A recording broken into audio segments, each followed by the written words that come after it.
السلام علیکم ورحمۃ اللہ وبرکاتہ۔ صحیح بخاری حدیث نمبر 2۔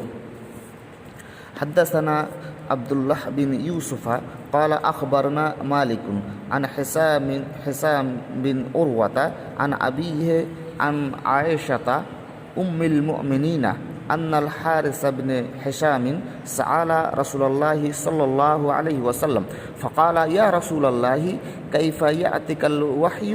فقال رسول الله صلى الله عليه وسلم أحيانا يأتني مثل صلصلة الجرس وهو أشده علي فيفصم عني وقد وعيت عنه ما قال، وأحيانا يتمثل لي الملك رجولا فيكلمني فأعي ما يقول۔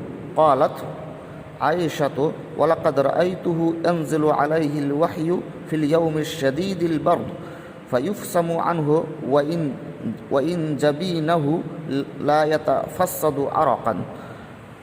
امام بخاری فرماتے ہیں کہ ہم کو عبداللہ بن یوسف نے حدیث بیان کی، ان کو مالک نے حسام بن عروہ کی روایت سے خبر دی، انہوں نے اپنے والد سے نقل کی، انہوں نے ام المؤمنین حضرت عائشہ صدیقہ سے نقل کی۔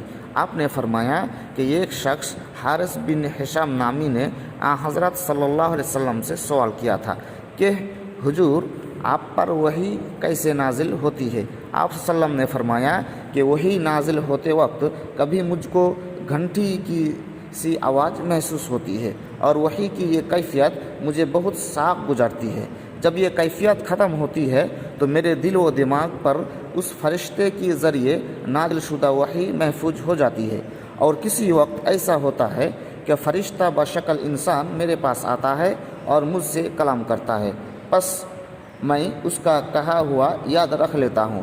حضرت عائشہ کا بیان ہے کہ میں نے سخت کڑاکے کی سردی میں حضرت صلی اللہ علیہ وسلم کو دیکھا کہ آپ صلی اللہ علیہ وسلم پر وحی نازل ہوئی، اور جب اس کا سلسلہ موقوف ہوا تو آپ صلی اللہ علیہ وسلم کی پیشانی پسینے سے سرابور تھی۔